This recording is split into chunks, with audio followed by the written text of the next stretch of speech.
نحمده ونصلي على رسوله الكريم اما بعد فاعوذ بالله من الشيطان الرجيم بسم الله الرحمن الرحيم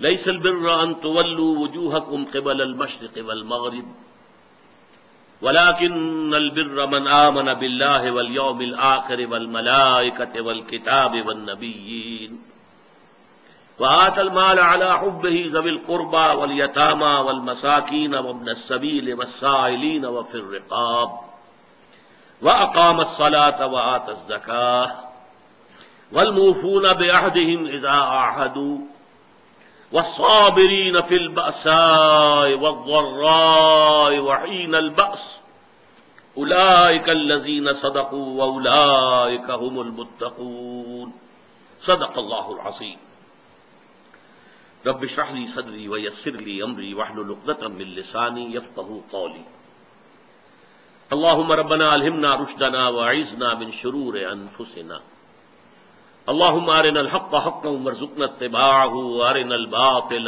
باطلا وارزقنا اجتنابه آمین یا رب العالمین۔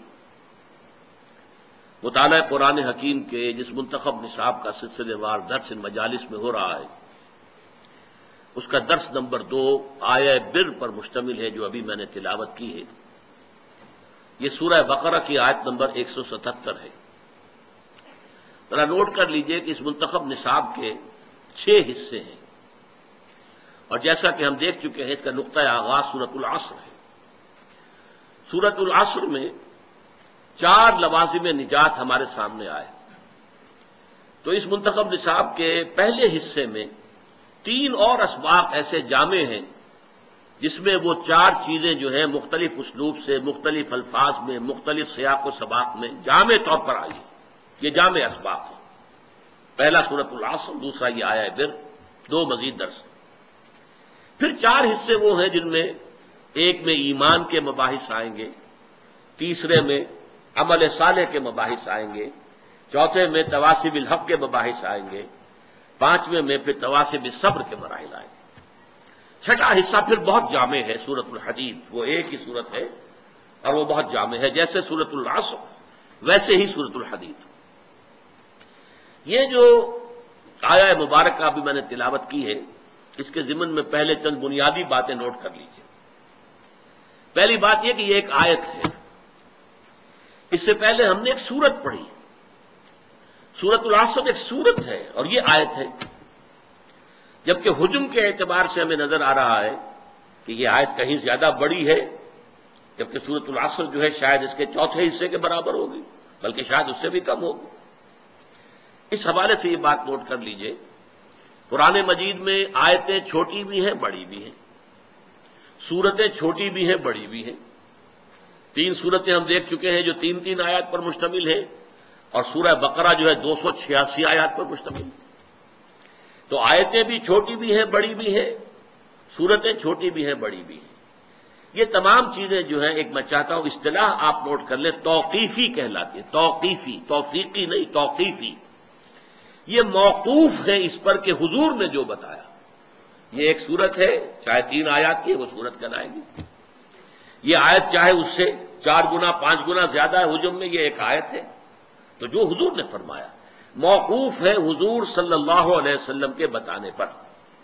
اس میں کوئی گرامر کا اصول نہیں ہے، اس میں کوئی بیان کا اصول نہیں ہے، اس میں کوئی انشاء کا اصول نہیں ہے، بلکہ اس میں واحد بنیاد کیا ہے، جیسے کہ حضور صلی اللہ علیہ وسلم نے ہمیں بتایا۔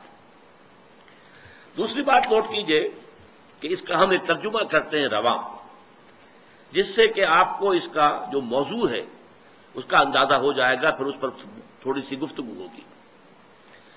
لیس البر، نیکی یہی نہیں ہے، کل نیکی یہ نہیں ہے، ان تولوا وجوہکم، کہ تم پھیر دو اپنے چہروں کو، قبل المشرق والمغرب، مشرق اور مغرب کی جانب، ولکن البر، بلکہ نیکی تو اس کی ہے، من آمن باللہ، جو ایمان لایا اللہ پر، والیوم الآخر، اور یوم آخر پر، قیامت کے دن پر، والملائکۃ، فرشتوں پر، والکتاب، اور کتابوں پر، والنبیین، اور انبیاء پر، وآت المال علی حبہ، اور اس نے دیا اپنا مال اس کی محبت کے علی الرغم ذوی القربہ قرابت داروں کو، والیتامى اور یتیموں کو، والمساکین اور مسکینوں کو، وابن السبیل اور مسافروں کو، والسائلین اور مانگنے والوں کو، وفی الرقاب اور لوگوں کی گردنیں چھڑانے میں، وأقام الصلاة وآتى الزکاة اور قائم کی اس نے نماز اور ادا کی زکوٰۃ، والموفون بعہدہم اذا عاہدوا اور اپنے عہد کو پورے کرنے والے جبکہ کوئی معاہدہ کر لے، والصابرین فی الباساء والضراء وحین الباس اور خصوصاً وہ جو صبر کرنے والے ہوں فقر و فاقہ میں، تکلیف میں اور جنگ کے وقت، اولئک الذین صدقوا یہ ہیں وہ لوگ جو سچے ہیں، صادق ہیں، راست باز ہیں، واولئک هم المتقون اور یہی لوگ متقی ہیں۔ اب اس سے جو بات آپ کے سامنے آئی، اس آیت مبارکہ میں نیکی کے ایک محدود تصور یا سطحی تصور کی نفی کرتے ہوئے نیکی کا ایک جامع تصور پیش کیا گیا۔ تفسیر میں بعد میں عرض کروں گا، لیکن اتنی بات سمجھ میں آ گئی کہ نیکی کا ایک خاص تصور تھا جس کی نفی کی گئی۔ لیس البر ان تولوا وجوہکم قبل المشرق والمغرب، دیکھو کل نیکی یہی نہیں ہے کہ اپنے چہرے مشرق اور مغرب کی طرف پھیر دو، ولکن البر اس کے بعد تفاصیل آئی۔ نیکی تو حقیقتاً اس کی ہے جس میں یہ چیزیں پوری ہو رہی ہیں۔ یہ موضوع کس قدر اہم ہے اس کو اچھی طرح سمجھ لیجیے۔ دیکھیے نیکی کا تصور صحیح ہونا کس قدر اہم ہے، اس کی اہمیت کو آپ یوں سمجھیے کہ جو بھی تصور نیکی کا کسی کے سامنے ہوگا وہ اسی پر عمل کرے گا۔ اگر کوئی محدود سا تصور ہے اس کے ہاں نیکی محدود درجے میں رہے گی، کوئی سطحی سا تصور ہے اس کے ہاں نیکی وہ سطحی رہے گی۔ اب مثال کے طور پر میں آپ کو بتاؤں، ہمارے ہاں عام طور پر الا ماشاء اللہ کٹر مذہبی قسم کے جو لوگ ہوتے ہیں وہ شریعت کے ظاہری احکام میں بہت سخت، بہت متشدد، ذرا سا ادھر سے ادھر ہو گیا، کسی نے حنفی مسجد میں رفع یدین کر لیا تو قیامت برپا ہو گئی، یہ کون آ گیا ہمارے یہاں؟ حالانکہ کون سی بڑی قیامت آ گئی اس میں؟ کسی نے اونچی زبان سے اونچی آواز میں اگر آمین کہہ دی تو ایک مصیبت ہو گئی۔ تو ان چیزوں میں تو بڑے جازم، بڑے پختہ اس پہ جھگڑے کریں گے، مناظرے کریں گے، لیکن عام طور پر دیکھا گیا ہے دل کے کٹھور، سخت دل، عام طور پر دیکھا گیا ہے کہ ان میں وہ رقت قلب نہیں ہوتی، انسانی ہمدردی نہیں ہوتی۔ اس سے بھی آگے معاملات کا ہیر پھیر ہوتا ہے، چھوٹی چھوٹی باتوں پر جھگڑ رہے ہیں شریعت کی، اور سودی کاروبار ڈٹ کر کر رہے ہیں، کوئی پرواہ نہیں۔ گویا کہ حضرت مسیح علیہ السلام نے جیسا کہ یہودیوں کے بارے میں کہا تھا کہ تم مچھر چھانتے رہتے ہو اور سموچے اونٹ نکل جاتے ہو۔ چھوٹی چھوٹی چیزوں کے اوپر بحثیں ہیں، مناظرے ہیں، گفتگویں ہیں، دلائل ہیں، کتابیں موٹی موٹی شائع کی جا رہی ہیں، چیلنج کیے جا رہے ہیں، لیکن یہ ہے کہ جو بڑے بڑے منکرات ہیں، حرام شے، اس میں ملوث ہیں۔ تو یہ ایک نیکی کا ایک خاص تصور ہے کہ جو ہمارے ہاں ایک مذہب کا جو کٹر مذہبی طبقہ ہے عام طور پر اس کے اندر پایا جاتا ہے، اور اسی کا رد عمل ہے کہ ہمارے ہاں کا نوجوان طبقہ جو ہے، ظاہر بات ہے کہ نوجوان حساس ہوتے ہیں، بلکہ ایسے لوگوں کی اپنی اولادیں جو ہیں ان میں ایک رد عمل پیدا ہو جاتا ہے، اس لیے کہ ان سے چھپا نہیں ہوتا اپنے باپ کا کردار کہ یہ نیکی کے کس تصور پر عمل پیرا ہے، اس کا کردار حقیقتاً کیا ہے۔ اس میں ہمدردی جو ہے نوع انسان کی نام کو موجود نہیں ہے، کسی کو تکلیف میں دیکھ کر اس کا دل جو ہے دکھتا نہیں ہے، اس کا ہاتھ اپنی جیب کی طرف نہیں جاتا کسی بھوکے کو دیکھ کر۔ لہذا وہ جو کردار کا ایک تضاد سامنے آتا ہے کہ ایک طرف یہ بڑا مذہبی بنا پھرتا ہے اور حقیقت میں اس کے کردار کا عالم یہ ہے، تو اس کا رد عمل ہوتا ہے۔ نوجوان حساس ہوتے ہیں، ان کی سوچ بالعموم صحیح ہوتی ہے، غلط نہیں ہوتی۔ یہ دوسری بات ہے کہ رد عمل میں انسان دوسری انتہا کو نکل جائے۔ تو ایک تصور تو یہ ہے ہمارے معاشرے کے اندر جو مذہبی طبقات ہیں اور زیادہ کٹر قسم کے جو مذہبی لوگ ہیں ان کے اندر آپ کو یہ تضاد نظر آئے۔ اس کا بالکل برعکس معاملہ ہے ہمارے ہاں کا جو لبرل طبقہ ہے، وکلاء ہیں، ڈاکٹرز ہیں، تعلیم یافتہ لوگ ہیں، ایجوکیٹڈ ایلیٹ ہے، پروفیشنلز ہیں، ان سے آپ کو ایسی باتیں سننے کو ملیں گی کہ جناب نماز روزہ تو انسان کا انفرادی فعل ہے، کوئی کرے نہ کرے، ہاں جھوٹ نہیں بولنا چاہیے،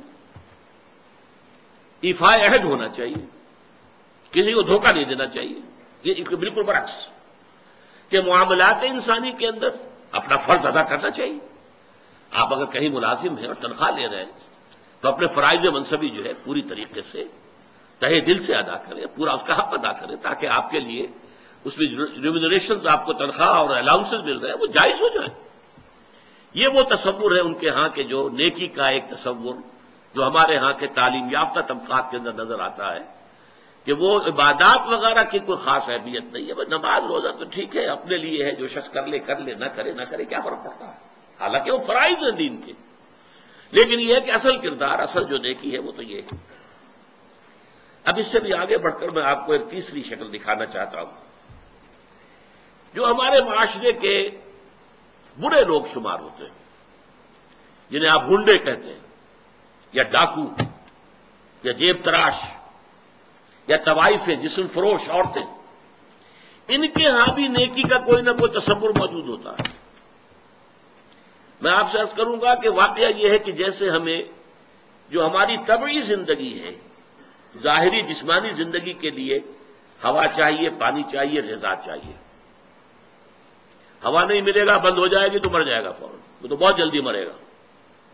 پانی نہیں ملے گا تو چند دن شاید جھیل جائے، مرے گا۔ کھانا نہیں ملے گا تو شاید چند زیادہ دن جھیل جائے لیکن پھر مرے گا۔ تو جیسے ہماری اس زندگی کے لیے، جسمانی زندگی کے لیے، حیات جسمانی کے لیے ہوا، پانی، غذا لازم ہے، اسی طرح انسان کی باطنی زندگی کے لیے ایک لازمی شے یہ ہے کہ وہ اپنے ضمیر کو مطمئن کرے کہ اگرچہ میں بہت برا آدمی ہوں، میں بہت برا آدمی ہوں، میرا یہ کام غلط ہے، میرا یہ لیکن میں فلاں نیکی بھی تو کرتا ہوں نا۔ وہ نیکی کے کسی نہ کسی تصور کو، تاکہ اپنے ضمیر کو مطمئن کرے۔ ضمیر کی خلش جو ہے وہ در حقیقت اس کو چین نہیں لینے دے گی جب تک کہ وہ اپنے ضمیر کی خلش کو مٹانے کے لیے کہ میں برا ہوں، ٹھیک ہے، میں ڈاکو ہوں، لیکن دیکھو میں یتیموں کی پرورش کرتا ہوں، میں تو ان لوگوں کے ہاں ڈاکہ ڈالتا ہوں نا جنہوں نے دولت کے انبار جمع کر لیے، حرام خوری کے ذریعے سے لوگوں کا خون چوسا ہے، ان سیٹھوں نے، ان کارخانے داروں نے غریب مزدوروں کے خون سے اپنے یہ محل تعمیر کیے ہیں، ہم ڈاکہ وہاں ڈالتے ہیں۔ اور یہ باتوں آپ نے سنا ہوگا، یہ کہانیاں ہیں کہ اپنے اپنے علاقوں کے یہ ڈاکو لوگ جو بڑے مشہور ہوئے ہیں ڈاکو، وہ اپنے اپنے علاقوں کے بیواؤں کے سرپرست، یتیموں کے سرپرست، وہاں خیر کے کام کرنے والے، تاکہ وہ اپنے ضمیر کو مطمئن کریں کہ ہمارے ہاں اگر یہ ہے تو یہ بھی ہے، آخر ہم نے نیکی کا ایک بندوبست تو کیا ہوا ہے نا۔ اس طرح جیب تراش آپ کو مل جائے گا، ان کے ہاں بھی ایک رولز آف کانڈکٹ ہیں۔ آپ کے علم میں ہوگا کہ علاقے تقسیم ہوتے ہیں اور وہاں جتنے جیب تراش ہوتے ہیں ان کا ایک گروہ ہوتا ہے، اور ہر ان میں سے کارکن جو ہے وہ جتنی بھی جیب تراش کر کے جو رقم شام تک جمع کرے گا اسے لا کر گروہ کے پاس رکھ دینا لازم ہے۔ اگر اس میں سے کچھ رکھے گا تو بے ایمان ہے، یعنی جہاں تک جیب تراشی کا تعلق ہے اس میں بے ایمانی کا کوئی تعلق نہیں۔ پیشے میں عیب نہیں، رکھیے نا فرہاد کو نام، پیشہ جو ہے وہ تو پیشہ ہے ہمارا، لیکن بے ایمان وہ شمار ہوگا کہ جس نے جو بھی کمائی دن بھر کی تھی وہ ساری لا کر گرو کے سامنے نہیں رکھ دی، پھر وہ گرو تقسیم کرے گا۔ یہ ان کے ہاں کے ہیں رولز آف کانڈکٹ ہیں، ان میں ذرا سا ادھر سے ادھر ہو جائیں گے آپ تو ظاہر بات ہے کہ اس میں پھر اس کو بے ایمانی کہیں گے۔ مجھے یاد آ رہا ایک واقعہ، ہمارے ہاں منٹگمری میں جو اب ساہیوال کہلاتا ہے، ایک خاتون تھی، اچھے گھرانے کی خاتون تھی، لیکن برے دن ان پر آئے۔ وہ ہمارے ہاں کچھ ہماری والدہ صاحبہ مرحومہ کا ہاتھ بٹانے کے لیے آ جاتی تھی، کام کرتی تھی، والدہ ان کی کوئی مدد کرتی رہتی تھی۔ انہوں نے لا کے ایک دن ہماری والدہ صاحبہ کے پاس، مرحومہ کے پاس، اگرچہ ہمیں معلوم نہیں ہوا، اس زیور رکھ دیا کہ میرا بیٹا ہے، اس نے یہ زیور تیار کیا اپنی شادی کے لیے، یہ آپ اپنے پاس رکھ لیجئے، اور اس وقت فوری رقم ہمیں ضرورت ہے تو اتنی رقم خرچ دے دیجیے۔ والدہ نے دے دیا، معاملہ سمجھا جیسے کہ ہوتا ہے۔ بعد میں معلوم ہوا کہ وہ تو چوری کا مال تھا، اور اس کا بیٹا جو ہے وہ ایک طوائف کے ہاں ملازم تھا اور طوائف کی چوری کی۔ اب جب یہ معاملہ پولیس میں گیا تو پولیس کے سامنے جب یہ بات کھلی کہ مال تو ہے وہ ڈاکٹر اسرار صاحب کی والدہ کے پاس، میرے پاس آئی پولیس، میں نے کہا ہاں بھائی ہوا تو ہے، میں نے والدہ سے پوچھا، انہوں نے کہا ہاں ہے۔ وہ جا کر جو ہے وہاں پر ہم نے زیور رکھ دیا۔ وہاں میں نے دیکھا وہ طوائف وہاں موجود تھی۔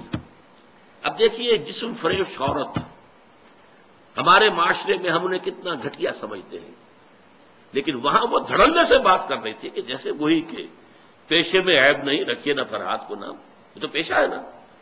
اس نے اس لڑکے کے بارے میں کہا جی بڑا ہی چنگا لڑکا سے ہی بڑا کم کرتا رہا، پتہ نہیں کب بندہ جو ہے وہ بے ایمان بندے دیر ہی نہیں لگی۔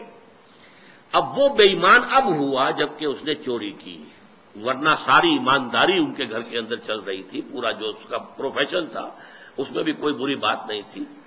اور یہ آپ کو معلوم ہے کہ یہ طوائفیں جو ہے جب محرم کے دن آتے ہیں، تعزیے نکلتے ہیں، تو کالے کپڑے پہن کر جلوسوں کے ساتھ جانے والیاں، پھر یہ کہ سبیل لگانے والیاں، اور یہ کہ جو ہمارے ہاں اولیاء اللہ کے مقابر ہیں ان کے جو بھی مزارات ہیں ان پر جب عرس ہوتے ہیں تو وہاں جا کر دھمال کھیلنے والی ہیں، یہی ہے نا، وہ کام نیکی کا کر رہی ہیں۔ فلاں بزرگ کے ہاں جا کے گئی ہیں نا، وہاں جا کر دھمال کھیلا ہے، وہ تو اصل میں اپنے بزرگ کے ساتھ عقیدت کے حوالے سے کیا ہے، یا یہ کہ احترام ہو رہا ہے محرم کا۔ اس طریقے سے واقعہ یہ ہے کہ کوئی نہ کوئی نیکی کا تصور ہر برے سے برا انسان اپنے دل میں رکھتا ہے، تب اپنے آپ کو مطمئن کرتا ہے۔ اگر نہ ہو تو رات کو نیند نہیں آئے گی، آدمی پاگل ہو جائے گا، آدمی کی اندر سے شکست ہو جائے گی، شکست و ریخت ہو جائے گی اس کی شخصیت کی، ٹوٹ پھوٹ کر رہ جائے گا انسان اپنے اندر سے۔ تو یہ نیکی کے بہت سے تصورات ہیں جو ہمارے معاشرے کے اندر آج موجود ہیں۔ یہ ہے بہت اہم موضوع۔ یہاں اس سورہ آیت مبارکہ میں ایک خاص واقعہ جو ہے اس کا پس منظر ہے، اس کو سمجھ لیجئے کہ یہ موضوع یہاں زیر بحث کیسے آ گیا۔ یہ تیسرا نقطہ ہے، اس کو شان نزول بھی کہتے ہیں، اور در حقیقت یہ میں اس کے لیے لفظ استعمال کر رہا ہوں پس منظر۔ اس آیت کے پس منظر میں تحویل قبلہ کا جو واقعہ ہوا ہے وہ ہے، آپ کے علم میں ہوگا کہ حضور جب تک مکے میں رہے آپ نماز ایسے پڑھتے تھے، خانہ کعبہ کے جنوبی سمت میں کھڑے ہوتے تھے، جو رکن یمانی ہے، اور دوسرا وہ رکن ہے جس میں کہ حجر اسود نصب ہے۔ ان دونوں کے درمیان اگر کوئی شخص کھڑا ہوگا تو اس کو کہتے ہیں استقبال القبلتین، بیک وقت خانہ کعبہ بھی سامنے ہے اور بالکل سیدھ میں بیت المقدس بھی سامنے ہے۔ استقبال القبلتین مکے میں رہتے ہوئے ممکن تھا، اس لیے کہ اگر آپ خانہ کعبہ کے جنوب میں کھڑے ہیں تو آپ کے سامنے کعبہ ہے اور اسی سیدھ کے اندر بیت المقدس بھی ہے۔ لیکن جب آپ ہجرت فرما کر تشریف لے آئے مدینہ منورہ، اب مدینہ منورہ کے جنوب میں ہے بیت اللہ، خانہ کعبہ، مکہ مکرمہ، اور شمال میں ہے بیت المقدس، لہذا اب استقبال القبلتین تو ممکن نہیں ہے۔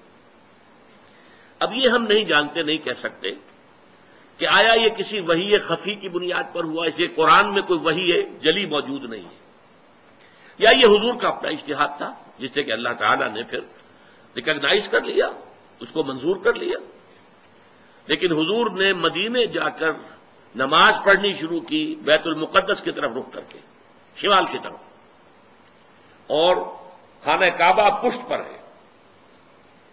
یہ چیز شاخ گزر رہی تھی ان لوگوں کو جو مکے سے چل کر آئے تھے، جتنی محبت انہیں خانہ کعبہ سے تھی اس کا ہم اندازہ نہیں کر سکتے۔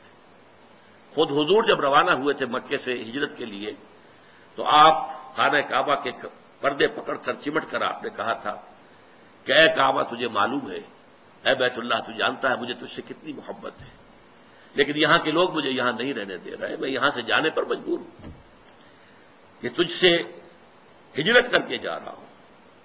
اس حوالے سے سب کو پسند تھا، لیکن یہ کہ نماز پڑھ رہے ہیں خانہ کعبہ کی بجائے بیت المقدس کی طرف رخ کر کے۔ اس کے بعد 16-17 مہینے کے بعد قرآن مجید میں حکم آ گیا، قد نرى تقلب وجهك في السماء فلنولينك قبلة ترضاها فول وجهك شطر المسجد الحرام۔ اے نبی ہم آپ کے چہرے کا بار بار آسمان کی طرف اٹھنا دیکھتے رہے ہیں۔ حضور انتظار کر رہے تھے کہ کب حکم آئے کہ ہم خانہ کعبہ کی طرف رخ کر لیں۔ اس سے میرا گمان یہ ہے کہ وحی خفی کی بنیاد پر حضور کا فیصلہ تھا۔ قرآن مجید میں جو وحی آ گئی ہے شامل ہے، اسے وحی جلی کہتے ہیں، اور حضور پر اور بھی وحی ہوتی تھی، وحی خفی جو قرآن مجید میں شامل نہیں ہے۔ بہت سی احادیث در حقیقت وہ وحی ہی پر مبنی ہے، لیکن وہ باللفظ نہیں ہے، بالمعنی ہے، اور وہ وحی جلی نہیں ہے، وحی خفی ہے۔ تو یہ معلوم ہوتا ہے وحی خفی کی بنیاد پر تھا، لیکن حضور پر بھی شاخ گزر رہا تھا اور مکے والوں پر بھی شاخ گزر رہا تھا، اور حضور بار بار آسمان کی طرف نگاہ اٹھاتے تھے کب جبرائیل آئیں اور کب یہ حکم ہو کہ ہم اپنا رخ بدل دیں اور بجائے شمال کی طرف رخ کر کے نماز پڑھنے کے جنوب کی طرف رخ کر کے نماز پڑھیں۔ تو اللہ فرماتا ہے قد نرا تقلب وجهك في السماء فلنولينك قبلة ترضاها۔ اے نبی ہم دیکھتے رہے ہیں آپ کے چہرے کا آسمان کی طرف بار بار اٹھنا، تو لیجئے ہم بدل دیتے ہیں، آپ کا چہرہ کر دیتے ہیں رخ اسی طرف جو آپ کو پسند ہے۔ فول وجهك شطر المسجد الحرام، تو اب اپنا رخ پھیر دیجئے مسجد حرام کی طرف۔ فیصلہ حکم آ گیا۔ اب یہاں نوٹ کیجئے، یہاں وہ جو مذہبی ایک خاص ذہنیت تھی جس کا میں نے پہلے ذکر کیا تھا، جن کے نزدیک ظواہر کی بہت اہمیت ہے۔ ہر عمل کا ایک تو ہے باطن، اس کی روح، ایک اس کا ظاہر ہے، لیکن عام طور پر جو کٹر قسم کے اور جو زیادہ سمجھدار لوگ نہیں ہوتے، ان کے اندر زیادہ اہمیت جو ہے وہ ظواہر کی ہو جاتی ہے، باطن کی طرف توجہ نہیں ہوتی، روح کی طرف جو ہے توجہ نہیں ہوتی۔ تو کچھ نہ کچھ مسلمانوں میں بھی ایسے حضرات تھے، لیکن اس سے بڑھ کر یہودیوں نے ایک طوفان اٹھا دیا۔ پہلے تو یہودی خوش تھے، انہیں یہ احساس ہوا کہ محمد تو ہمارے کم فالوور ہیں، جب ہمارے قبلے کی طرف رخ کر کے انہوں نے نماز پڑھنی شروع کی ہے، اس کا مطلب ہے کہ وہ ہی از فالوئنگ اس، تو ہمارے پیروکار ہو گئے، تو جھگڑا کائے کا ہے۔ لیکن اب جب آ گیا یہ کہ اپنا رخ بدل دیجئے، اب پیٹھ ہو گئی بیت المقدس کی طرف اور رخ ہو گیا خانہ کعبہ کی طرف، تو ان کے کان کھڑے ہوئے کہ یہ تو کوئی مسئلہ جو ہے کچھ اور ہے، ایک نئی امت کی تشکیل ہو رہی ہے اور ایک نئی بالکل شریعت آ رہی ہے، نئی امت جو ہے وہ وجود میں آ رہی ہے۔ انہوں نے اس کو ایک مسئلہ بنا لیا، پروپیگنڈے کا طوفان کھڑا کر دیا۔ یہ کیسے نبی ہیں جن کا قبلہ ہی معین نہیں ہے؟ 16 مہینے ادھر رخ کر کے نماز پڑھی، اگر ادھر کا قبلہ تھا تو وہ غلط تھا، تو 16 مہینے کی نمازیں زیرو ہو گئی، اور اگر وہی صحیح قبلہ تھا تو اب جو نمازیں پڑھ رہے ہیں وہ زیرو ہو گئی۔ قبلہ تو اپنی جگہ سے نہیں ہل سکتا، قبلہ تو ایک ہی ہوتا ہے، ان کا قبلہ ہی معین نہیں ہے۔ 16 مہینے ادھر رخ کر کے نماز پڑھی، اب ادھر رخ کر لیا۔ اور جیسا کہ میں نے عرض کیا، مسلمانوں میں بھی ایسے سادہ لوگ، سادہ مزاج لوگ تھے، وہ ان کے اس پروپیگنڈے سے بہت متاثر ہوئے، لہذا ایک خلش، ایک بے چینی، اگرچہ ظاہر بات ہے کہ حضور نے وحی سنائی ہے، اللہ کا حکم آیا ہے فَوَلِّ وَجْهَكَ شَطْرَ الْمَسْجِدِ الْحَرَامِ وَحَيْثُ مَا كُنتُمْ فَوَلُّوا وُجُوهَكُمْ شَطْرَهُ، نہ صرف یہ کہ اب فوراً اپنا رخ جو ہے مسجد حرام کی طرف کر دو، چنانچہ آپ کے علم میں ہوگا جو لوگ وہاں گئے ہیں، وہاں مدینے میں ایک مسجد ہے مسجد القبلتین، حضور ایک خاص قبیلے میں گئے ہوئے تھے، ظہر کی نماز کا وقت وہاں آ گیا، وہاں کوئی دعوت طعام تھی، ظہر کا وقت آ گیا تو کھڑے ہو گئے نماز پڑھنے کے لیے، صحابہ پیچھے کھڑے ہیں۔ اسی دوران میں، نماز کے دوران یہ آیات نازل ہوئی، حضور نے وہی قبلہ بدلا اپنا، فَوَلِّ وَجْهَكَ شَطْرَ الْمَسْجِدِ الْحَرَامِ۔ اب حکم الہی آنے کے بعد تو تاخیر 1 منٹ کی بھی جائز نہیں، تو فوراً آپ نے رخ بدل لیا اور تمام نمازیوں نے بھی رخ بدل لیا۔ اس لیے اس مسجد میں 2 طرف محرابیں بنی ہوئی ہیں، ایک محراب جو ہے وہ شمال کی طرف ہے بیت المقدس کی طرف، اور ایک محراب ہے مکے کی طرف جنوب کی جانب، اسی لیے اس کو کہتے ہیں مسجد القبلتین، 2 قبلوں والی مسجد۔ لیکن یہاں حکم یہ بھی ہے وَأَيْنَمَا تَكُونُوا، جہاں کہیں بھی تم ہو فَوَلُّوا وُجُوهَكُمْ شَطْرَهُ، اے مسلمانوں جہاں کہیں بھی ہو اپنا رخ مسجد حرام کی طرف کرو۔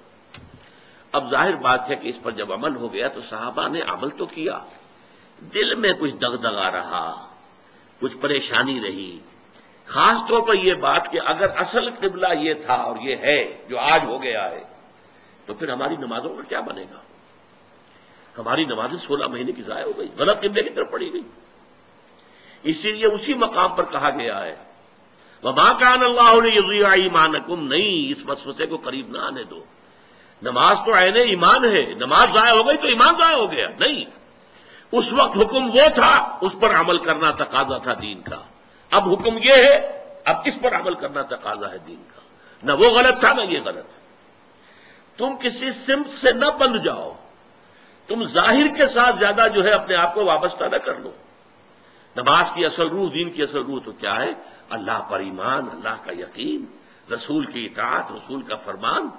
پہلے وہ تھا تو اللہ تعالیٰ نے مکے والوں کا امتحان لے لیا تھا کہ آیا وہ اپنے آبائی، اس لیے کہ مکہ جو ہے اور بیت اللہ جو ہے وہ تو ان کا سمجھیے کہ قومی شعار کے درجے کے اندر رکھنے والی چیز تھی، قومی شعائر میں سے. اب اس کی طرف پشت کرنا سب پر بھاری گزرا. لیکن یہ کہ وہ رسول کے ساتھیوں کے پورے بدے ہوئے تھے، تو جو حکم رسول کا وہ انہوں نے قبول کیا. اور اب ان لوگوں کے لیے امتحان آ گیا جو مدینے میں رہتے تھے اور یہود کے زیر اثر تھے، اور اس کی وجہ سے بیت المقدس کا مقام ان کی نگاہوں میں بہت اونچا تھا. اب اس کی طرف پیٹ کرنی پڑ رہی ہے. تو ان کے ایمان کا جو ہے وہ اللہ تعالیٰ نے امتحان لے لیا، اور تمام صحابہ جو ہیں دونوں امتحانوں میں ثابت قدم اور کامیاب ہوئے. اب لیکن اس خلش کو مٹانے کے لیے دیکھیے عجیب ہے یہ بات. یہ مسئلہ آج ہمیں معلوم ہوتا ہے کہ بڑا ہی چھوٹا سا مسئلہ ہے. جب یہ مسئلہ آیا تھا تو یہ چھوٹا نہیں تھا، بہت بڑا مسئلہ تھا، بہت بڑا مسئلہ تھا. خاص طور پر وہ جو ایک ذہنیت ہے کہ جو دین کے اعمال ہیں ان کی روح کی بجائے ساری نگاہ جو ہے وہ اس کے ظاہر سے وابستہ ہو جاتی ہے، اس کے لیے یہ معاملہ بہت کٹھن تھا. یہی وجہ ہے اس قرآن مجید میں آپ کے علم میں ہوگا پورے 2 رکوع ہیں تحویل قبلہ کے اوپر. حالانکہ آج ہمارے نزدیک کوئی بڑا مسئلہ نہیں تھا، لیکن یہ کہ وہاں اس وقت ڈی فیکٹو جو اس وقت کی سچویشن تھی اس میں اس کی اتنی اہمیت تھی، دلوں پہ جو کیفیت گزر رہی تھی اس کا جو ہے صحیح طور سے اس کا علاج اور اس کا معالجہ اور مداوع ضروری تھا. 2 رکوع جو ہے، رکوع 17واں اور 18واں، دوسرے پارہ سیقول کے پہلے 2 رکوع خاص اسی پر ہے جس تکرار کے ساتھ فولوا وجوہکم شطرہ، فولوا وجوہکم شطرہ. اس سے 2 رکوع پہلے ایک بات کہی گئی، یہ آپ کو ملے گا 14ویں رکوع کے اندر وَلِلَّهِ الْمَشْرِقُ وَالْمَغْرِبُ فَأَيْنَمَا تُوَلُّوا فَثَمَّ وَجْهُ اللَّهِ. دیکھو لوگوں، مشرق اور مغرب سب اللہ کے ہیں، تم جدھر بھی رخ کرتے ہو وہ اللہ کا رخ ہے. اللہ کسی رخ میں محدود نہیں ہے. کیا مغرب صرف اللہ کا رخ ہے؟ مشرق نہیں ہے. آج آپ کو معلوم ہے کہ ہم پڑھتے ہیں مغرب کی طرف، اور امریکہ والے یا افریقہ والے وہ مشرق کی طرف نماز رخ کرتے پڑھتے ہیں. تو مشرق و مغرب سے کوئی فرق واقع نہیں ہوتا. اور دوسرے یہ کہ کوئی قبلے کی سمت معین کر دینا، اس کا مطلب یہ نہیں اللہ اس سمت میں محدود ہے، بلکہ یہ تو تمہاری ہم آہنگی کے لیے، یکسانی کے لیے، یک رنگی کے لیے. ایسا نہ ہو کہ اب آپ کھڑے تو کسی کا رخ ادھر ہے، کسی کا رخ ادھر ہے، کسی کا ادھر ہے، کسی کا ادھر ہے. یہ نہیں، سب ایک رخ میں کھڑے ہوئے ہوں، صفیں بندھی ہوئی ہوں. دیکھنے والا جو ہے کوئی شخص اگر آ جائے اچانک وہ بھی اس سے متاثر ہوتا ہے. ایک فرانسیسی سیاح صرف اس منظر کو دیکھ کر ایمان لے آیا تھا. وہ آیا تھا مصر سیاحت کے لیے، اور وہ جو بہت بڑا وہاں کا دارالعلوم ہے جامع الازہر، اس کی جو جامع مسجد ہے اس کے وہ مینار پر چڑھ گیا. عصر کا وقت تھا. مینار کے اوپر سے اس نے منظر دیکھا، صحن میں عصر کی جماعت ہو رہی تھی. اب ایک امام کے پیچھے کھڑے ہیں، سیدھی سیدھی صفیں بندھی ہوئی ہیں، ایک امام کا کوشن ہے اور وہ جھک رہے ہیں، اور اسی طرح سے کوشن آئی ہے وہ کھڑے ہو گئے ہیں. یہ منظر ایسا اس کے دل کے اوپر اس نے اثر کیا، وہ ایمان لے آیا کہ جس مذہب کی عبادت اتنی منظم، اس کے اندر یہ رنگ ہے، گویا کہ ملٹری پریڈ ہو رہی ہے، اس طرح کا انداز عبادت کا. ایک تو کلیکٹو، انفرادی نہیں، اجتماعیت کی اہمیت، اور پھر اس کے اندر وہ رنگ اور یکسانی، ہم رنگی دیکھ کر. تو اس طریقے سے تمہارے اندر یک رنگی پیدا کرنے کے لیے ایک رخ معین کر دیا. اس کا یہ مطلب نہیں اللہ اسی رخ میں ہے. للہ المشرق والمغرب، مشرق و مغرب سب اللہ کے لیے ہے. فَأَيْنَمَا تُوَلُّوا فَثَمَّ وَجْهُ اللَّهِ، جدھر بھی تم رخ کرو اللہ کا رخ ہے. شمال بھی اللہ کا، جنوب بھی اللہ کا، مشرق بھی اللہ کا، مغرب بھی اللہ کا. اللہ تعالیٰ کسی رخ میں جو ہے محدود نہیں ہے. اس کو خوب کہا ہے غالب نے، ہے پرے سرحد ادراک سے اپنا مسجود۔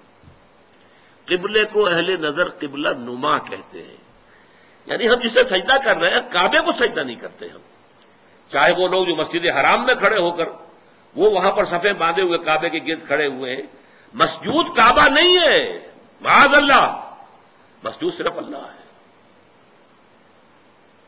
اس لیے ہے پرے سرحد ادراک سے اپنا مسجود۔ مسجود ہمارا جو ہے وہ تو ادراک، ہمارے عقل اور فہم اور ہمارے تخیل اور تصور سے وراء الورا ثم وراء الورا ثم وراء الورا، ہے پرے سرحد ادراک سے اپنا مسجود۔ قبلے کو اہل نظر قبلہ نما کہتے ہیں۔ یہ قبلہ نما ہے، اصل میں یہ ایک ڈائریکشن ہے جو معین کر دی گئی، بس یہ ہے، اس سے زیادہ اس کی اہمیت نہ سمجھو۔ یہ بات کہہ کر پھر دو رکوعوں کے بعد وہ پورے دو رکوع آئے جس میں کہ یہ حکم تحویل قبلہ کا حکم آ گیا۔ سیقول السفہاء ما ولاھم عن قبلتہم التی کانوا علیہا، اب عنقریب بہت سے ناسمجھ لوگ کہیں گے کس شے نے ان کا رخ پھیر دیا اس قبلے سے جس پر یہ رہے ہیں 16 مہینے۔ قل للہ المشرق والمغرب، کہہ دیجئے اللہ کے ہیں مشرق اور مغرب سب کے سب، تمام ڈائریکشنز، تمام سمتیں اللہ کی ہیں۔ اب دیکھیے اس کے بعد دو رکوعوں میں تحویل قبلہ کے احکام لانے کے بعد پھر دو رکوعوں کے بعد 19-20 نکال دیجئے، پھر 21ویں رکوع کی یہ پہلی آیت ہے۔ گویا کہ یوں سمجھیے کہ یہ جیسے میرا دھڑ ہے، دو رکوع 17-18 یہ تو میرے دھڑ کے مانند ہے کہ دو رکوع مکمل ہے تحویل قبلہ کے حکم پر، لیکن دو رکوع پہلے بھی ایک آیت آ گئی، للہ المشرق والمغرب فینما تولوا فثم وجہ اللہ۔ اس کے بعد بھی اگر کوئی خلش رہ گئی، کوئی دل کے اندر جو بے اطمینانی رہ گئی، ہوں گے کچھ لوگ، اب اس کے لیے آخری جس کو کہیں گے موپنگ اپ آپریشن، دو رکوعوں کے بعد لیس البر ان تولوا وجوہکم قبل المشرق والمغرب، نیکی یہی نہیں ہے کہ تم اپنے چہرے مشرق و مغرب کی طرف پھیر دو، یہ ہے۔ اس لیے ترجمہ کیا کیا، نیکی یہی، یہ نیکی تو ہے، جب حکم تھا شمال کی طرف تم نے اس کی پیروی کی، یہ نیکی تھی، رسول کی اطاعت کی۔ اسی طرح اب جب ہو گیا جنوب کی طرف تم پیروی کر رہے ہو تو یہ نیکی ہے، لیکن نیکی یہی نہیں ہے، ہر شے کا ایک باطن ہے ایک ظاہر ہے۔ اب جیسے نماز ہے، نماز کا ظاہر کیا ہے، تمام فقہا اس سے بحث کریں گے، وضو کے کیا فرائض ہیں، کیا سنن ہیں، کیا نوافل ہیں، کیا مستحبات ہیں، پھر یہ کہ نماز کے اندر کھڑے کیسے ہونا ہے، کس طور سے ہونا ہے، رکوع کیسے ہے، گھٹنے کو کس طریقے سے پکڑنا ہے، پھر یہ کہ آپ نے کھڑے ہونا ہے تو ایسے کھڑے ہونا ہے کہ کمر سیدھی ہو جائے، بالکل سکون ہو جائے، یہ نہیں کہ آدھے رکوع سے ہی آپ سیدھے سجدے میں چلے گئے، اس کو کہا حضور نے یہ نماز میں چوری ہو رہی ہے۔ پھر یہ ساری چیزیں کیا ہیں، یہ نماز کا ظاہر ہے اور فقہا اس سے بحث کرتے ہیں، لیکن ایک ہے نماز کا باطن، ایک ہے نماز کی روح، خشوع اور خضوع، یہ یقین کہ میں اللہ کے حضور میں حاضر ہوں، سجدہ کریں تو یہ احساس کہ میں نے اپنے رب کے قدموں میں سر رکھ دیا ہے، یہ کیفیت جو ہے خشوع اور خضوع کی اور حضور قلب کی، اگر یہ نہیں ہے تو چاہے فقہی اعتبار سے 100% صحیح نماز آپ نے پڑھ لی تو نماز کا فرض تو ادا ہو گیا، اس کا ثواب آپ کو مل جائے گا، لیکن نماز کی جو نورانیت ہے، اس کی جو برکات ہے، اس کے بارے میں فرمایا گیا کہ الصلاۃ معراج المومنین، یہ تو اہل ایمان کے لیے معراج کے درجے کی شے ہے، یا وہ کیفیت آپ کو حاصل نہیں ہوگی۔ تو ہر شے کا ایک ظاہر ہے ایک باطن ہے، ایک اس کے ظاہری احکام ہے جن سے بحث کرتے ہیں فقہا، فقہ بحث کرتی ہے، شریعت بحث کرتی ہے، دوسرے داخلی کیفیات ہیں، ظاہر بات ہے فقہ اس سے بحث نہیں کر سکتی۔ اب جیسے نماز ہے، نماز کا ظاہر کیا ہے، تمام فقہا اس سے بحث کریں گے، وضو کے کیا فرائض ہیں، کیا سنن ہیں، کیا نوافل ہیں، کیا مستحبات ہیں، پھر یہ کہ نماز کے اندر کھڑے کیسے ہونا ہے، کس طور سے ہونا ہے، رکوع کیسے ہے، گھٹنے کو کس طریقے سے پکڑنا ہے، پھر یہ کہ آپ نے کھڑے ہونا ہے تو ایسے کھڑے ہونا ہے کہ کمر سیدھی ہو جائے، بالکل سکون ہو جائے، یہ نہیں کہ آدھے رکوع سے ہی آپ سیدھے سجدے میں چلے گئے، اس کو کہا حضور نے یہ نماز میں چوری ہو رہی ہے۔ پھر یہ ساری چیزیں کیا ہیں، یہ نماز کا ظاہر ہے اور فقہا اس سے بحث کرتے ہیں، لیکن ایک ہے نماز کا باطن، ایک ہے نماز کی روح، خشوع اور خضوع، یہ یقین کہ میں اللہ کے حضور میں حاضر ہوں، سجدہ کریں تو یہ احساس کہ میں نے اپنے رب کے قدموں میں سر رکھ دیا ہے. یہ کیفیت جو ہے خشوع اور خضوع کی اور حضور قلب کی، اگر یہ نہیں ہے تو چاہے فقہی اعتبار سے 100% صحیح نماز آپ نے پڑھ لی تو نماز کا فرض تو ادا ہو گیا، اس کا ثواب آپ کو مل جائے گا، لیکن نماز کی جو نورانیت ہے، اس کی جو برکات ہے، جس کے بارے میں فرمایا گیا کہ الصلاۃ معراج المومنین، یہ تو اہل ایمان کے لیے معراج کے درجے کی شے ہے، یا وہ کیفیت آپ کو حاصل نہیں ہوگی. تو ہر شے کا ایک ظاہر ہے، ایک باطن ہے. ایک اس کے ظاہری احکام ہے جن سے بحث کرتے ہیں فقہا، فقہ بحث کرتی ہے، شریعت بحث کرتی ہے. دوسرے داخلی کیفیات ہیں، ظاہر بات ہے فقہ اس سے بحث نہیں کر سکتی. قانون، فقہ تو قانون کو کہتے ہیں نا، قانون جو ہے وہ آپ کے داخلی کیفیات سے بحث نہیں کر سکتا. آپ نے جرم کیا، کس لیے کیا، کیوں کیا، اس سے کوئی بحث نہیں. جرم کیا، اس کی سزا ہے، وہ ملے گی آپ کو. لہذا قانون جو ہے اس کا دائرہ علیحدہ ہے اور حقیقت کا دائرہ اور ہے. ہمارے ہاں ان کو عام طور پر کہا جاتا ہے صوفیہ، مرشد لوگ، جو کچھ اندرونی اور باطنی اصلاح کی طرف لوگوں کو توجہ دلاتے ہیں، روح درست ہو جائے، واقعتاً اللہ تعالیٰ کی محبت پورے وجود میں سرایت کر جائے. واقعی جب کھڑے ہوں اللہ کے حضور میں تو معلوم ہو کہ اللہ کے سامنے کھڑے ہیں، اور ایک لرزہ طاری ہو جائے. حضرت علی رضی اللہ تعالیٰ عنہ جب کھڑے ہوتے تھے نماز میں تو جسم جو ہے کانپتا تھا، اور سارے پٹھے جو ہیں بہت ہی، حالانکہ آپ کا جسم بہت مضبوط تھا، بہت سخت، لیکن وہ نرم پڑ جاتے تھے. چنانچہ ایک موقع پر آپ کے جسم میں کسی جگہ پر ایک تیر گھپ گیا، اسے بہت کھینچا نہیں نکل رہا تھا، پٹھے جو اندر سے ایسے کھینچے ہوئے تھے کہ انہوں نے اس تیر کو پکڑا ہوا تھا، جکڑا ہوا تھا. حضرت علی نے فرمایا کہ ٹھہرو، میں نیت باندھ لیتا ہوں نماز کی، پھر اس کے بعد تم اس تیر کو کھینچ لینا. اور وہی ہوا، نیت باندھی، اللہ کے حضور میں کھڑے ہوئے. اب پورا جسم جو ہے اس کے اوپر ایک راشا ہے، اور پورا جسم کے پٹھے جو ہیں وہ ڈھیلے پڑ گئے، خشوع اور خضوع کی وجہ سے آسانی سے وہ تیر نکل آئی. تو یہ ہے باطنی کیفیت نماز کی. تو اس لیے اے مسلمانوں، تمہیں اب بھی اگر کوئی خلیش ہے، یہ ساری باتیں تمہیں بتا دی گئی، اللہ کا حکم آ گیا، اس سب کے باوجود اگر خلیش ہے تو پھر دوبارہ سن لو، لیس البر ان تولوا وجوہکم قبل المشرق والمغرب. دیکھو نیکی صرف یہی نہیں ہے کہ مشرق و مغرب کی طرف رخ کر دو، اگرچہ یہ بھی نیکی ہے جب اللہ کے حکم کے مطابق ہوگا، رسول کے حکم کے مطابق ظاہر ہوگا. ظاہر کی بھی اہمیت ہے، لیکن کل ظاہر نہیں ہے، ظاہر ہی کو کل نہ سمجھ لو، اور اس کی روح پر اور اس کی جو باطنی جو اس کے اندر جذبہ ہو رہا کیا چاہیے کار فرما، اس پر بھی نگاہ رکھو. وَلَٰكِنَّ الْبِرَّ مَنْ آمَنَ بِاللَّهِ وَالْيَوْمِ الْآخِرِ. اب نیک یہاں پہ در حقیقت وَلَٰكِنَّ الْبِرَّ بِرُّ مَنْ آمَنَ بِاللَّهِ اس میں حذف کر دیا گیا ہے، بلکہ نیکی، حقیقی نیکی تو اس کی ہے جو، اب یہاں ظاہر بات ہے کہ اس سے آگے آج ہمارا وقت ختم ہونے والا ہے، اب اگلے اتوار کو اصل میں تو پڑھنا ہے. اس وقت ایک نقطہ نوٹ کر لیجئے، سورۃ العصر کا اور اس آیت البر کا ایک تقابل کر لیجئے. دیکھیے سورۃ العصر میں ایک لفظ آیا تھا والعصر ان الانسان لفی خسر الا الذین آمنوا. آمنوا وہاں کچھ نہیں تھا کہ ایمان کس کس چیز پر، کون کون سی باتوں پر، کچھ نہیں. یہاں کیا آیا؟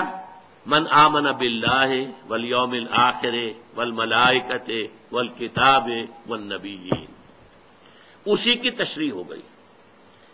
نیکی تو حقیقت اس کی ہے جو ایمان لایا اللہ پر اور یوم آخر پر، قیامت کے دن پر، اور فرشتوں پر، اور کتابوں پر، اور نبیوں پر. تو اس کی میں مثال دیا کرتا ہوں کہ جیسے ایک بند کلی ہو، کلی ابھی بند ہے، موتیے کی ہے، چمیلی کی ہے، کلی ہے، بند ہے، گلاب کا کلی ہے، بند ہے. اس کے اندر پتیاں موجود ہوتی ہیں، آپ زبردستی کھول کے دیکھیں گے تو نظر آ جائے گا پتیاں تو ہیں، پتیاں ظاہر نہیں ہوئی. وہ کلی کھلی، پھول بنا، اب پتیاں ظاہر ہو گئی. تو وہاں ایمان جو ہے وہ بند کلی کے مانند تھا، ان الانسان لفی خسر الا الذین آمنوا. لیکن اس ایمان کی کلی کے اندر جو 5 پتیاں موجود تھیں وہ کھل گئی یہاں پر آ کر.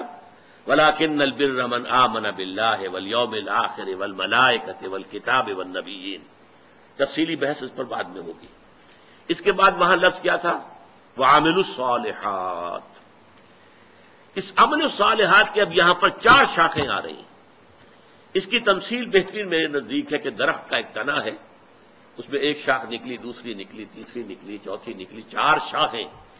عمل صالح کی 4 شاخیں آ رہی ہیں جو یہاں پر آ رہی ہیں. سب سے پہلی کیا ہے؟ وآتى المال على حبه ذوي القربى واليتامى والمساکین وابن السبیل والسائلین وفی الرقاب. اس کا ایک جامع لفظ لائیں گے تو انسانی ہمدردی. سب سے پہلا جو ہے، پہلی شاخ، اہم ترین شاخ انسانی ہمدردی ہو کہ انسان کسی کو دکھ میں دیکھے تو خنجر چلے کسی پہ، تڑپتے ہیں ہم امیر، سارے جہاں کا درد ہمارے جگر میں ہے. اسی کو ہمدردی کہتے ہیں. ہمدردی کیا معنی؟ ہم جماعت، ہم عصر، ایک زمانے کے لوگ، ایک جماعت میں پڑھنے والے طالب علم، ہم جماعت، ہم درد، جن کا درد کامن ہو جائے. تکلیف آپ کو ہو رہی ہے، میں بھی محسوس کر رہا ہوں اس تکلیف کو اپنے دل میں، اس کا نام ہمدردی ہے. اگر کوئی بھوکا ہے، پیاسا ہے، غریب ہے، کسی کے تل پر کپڑا نہیں ہے، کوئی ہاتھ دراز کر رہا ہے آپ کے سامنے، اپنی عزت نفس ہتھیلی پر رکھ کر آپ کے سامنے پیش کر دی ہے، کوئی جکڑا گیا ہے، کوئی غلام ہے، اسے چھڑانے کے لیے پیسہ خرچ کرنا ہے، یا کوئی شخص ہے جو قرض کے اندر اس طرح بندھ گیا ہے کہ جتنی بھی حرکت کرتا ہے ہاتھ پاؤں مارتا ہے، کچھ اور ہی الجھتا چلا جاتا ہے. اس کو کہیں ایک بڑی سی کوئی امداد دے کر ایک دفعہ اس سے چھٹکارا دے دیا جائے، بجائے اس کے کہ اسے صرف اس کی مینٹیننس کے لیے کچھ تھوڑی تھوڑی خیرات دی جاتی رہے. ایک یکمشت جو ہے وہ بڑی، یہ سارے ہیں. وَلَٰكِنَّ الْبِرَّ مَنْ آمَنَ بِاللَّهِ وَالْيَوْمِ الْآخِرِ وَالْمَلَائِكَةِ وَالْكِتَابِ وَالنَّبِيِّينَ. اور عمل صالح میں سب سے پہلے مقدم ترین، یہ بڑی اہم بات ہے، اس پر تفصیل سے گفتگو ہوگی بعد میں. اور دیا اس نے مال اس کی محبت کے علی الرغم، مال ہر ایک کو محبوب ہے، لیکن وہ آدمی اپنا مال دے رہا ہے، وہ نیک اگر حقیقتاً ہے کس کو دے رہا ہے؟ اپنے غریب قرابت داروں کو سب سے پہلے وہ ہیں، پھر یتیم، مسکین، مسافر. حالت مسافرت میں یہ کیفیت عام طور پر طاری ہو جاتی ہے کہ آدمی کو ضرورت ہوتی ہے مدد کی. مسائلین، مانگنے والے، وفر رقاب، گردنوں کی چھڑانے میں. دوسری شاخ واقام الصلاۃ، نماز قائم کی. تیسری شاخ وآت الزکاۃ، زکات ادا کی. یہ دو عبادات کی شاخیں ہو گئی. پہلی شاخ انسانی ہمدردی، دوسری دو شاخیں عبادات میں جو اصل ہے، بنیادی ہے، صلاۃ اور زکات.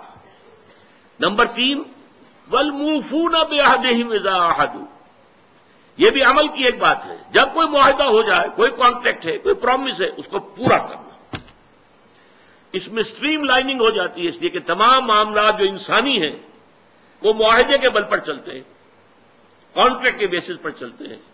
کوئی بڑا بلڈنگ کا کام ہے، کوئی بڑا کاروبار ہے، کانٹریکٹ ہے، سپلائی کا کانٹریکٹ ہے وغیرہ، امپلائی کانٹریکٹ ہے، یہ کانٹریکٹس ہیں. ایک ملازم آپ نے رکھا ہے، وہ شام تک کام کرے گا اور شام کو آپ اسے 100 روپے دیں گے، یہ کانٹریکٹ ہے. کانٹریکٹ کو پورا کرنا، معاہدوں کو پورا کرنا، گویا کہ سٹریم لائننگ ہو جائے پورے کے پورے معاشرے کے اندر. جو باہمی معاملات ہیں، بین الانسانی تعلقات، اس میں عہد کی پابندی. اور آخری بات یہ صبر جو سورۃ العصر میں ہے، وَتَوَاصَوْا بِالصَّبْرِ وَالصَّابِرِينَ فِي الْبَأْسَاءِ وَالضَّرَّاءِ وَحِينَ الْبَأْسِ. صبر کرنے والے فقر و فاقہ میں.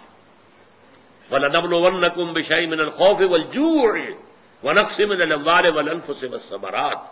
ہم لازماً تمہیں آزمائیں گے، کچھ خوف سے، کچھ بھوک سے، کچھ جانی اور مالی نقصانات سے. اس راستے میں آئے ہو اگر، تو اب قدم قدم پر امتحان آئیں گے، تمہیں آزما لیا جائے گا کہ واقعتاً تم ایمان لائے ہو. تو چاہے فقر و فاقہ ہو، چاہے تکلیفیں ہوں، اور چاہے جنگ میں نقد جان ہتھیلی پر رکھ کر پیش کرنا پڑے، اپنے آپ کو اپنی حاضر ہو جانا پڑے، ثابت قدم رہنا. اولئک الذین صدقوا، یہ ہیں راست باز لوگ. یہ اگر کوئی نیکی کا اگر کوئی دعویٰ کریں تو پھر سچے ہیں، نیکی کا دعویٰ کرنے میں سچے ہیں، اگر یہ ہے کردار. اب یہ پوری انسانی شخصیت کا حیولہ سامنے آیا ہے. یہ تمام چیزیں اگر کسی شخصیت میں موجود ہیں، ایک پوری کردار نگاری جو ہے اس آیت کے اندر ہو گئی ہے. وَأُولَٰئِکَ هُمُ الْمُتَّقُونَ، اور یہی لوگ متقی ہیں. تمہارا تصور تقویٰ کچھ اور ہے، خاص وضاقتہ ہو، خاص لباس ہو، خاص انداز ہو اٹھنے بیٹھنے کا، تو بس وہ فلاں شخص بڑا متقی ہے. متقی یہ ہے جس میں یہ سارے اوصاف ہوں. یہ ہے ایک جامع شخصیت. اور واقعہ یہ ہے نیکی کے موضوع پر یہ قرآن حکیم کا جامع ترین مقام ہے نیکی کی اصل حقیقت کو سمجھنے کے لیے، اور یہ کہ اس کے اوپر واقعتاً قرآن کا تصور نیکی کا کے موضوع پر صرف اس ایک آیت کی روشنی میں مکمل تصنیف کی جا سکتی ہے، مکمل کتاب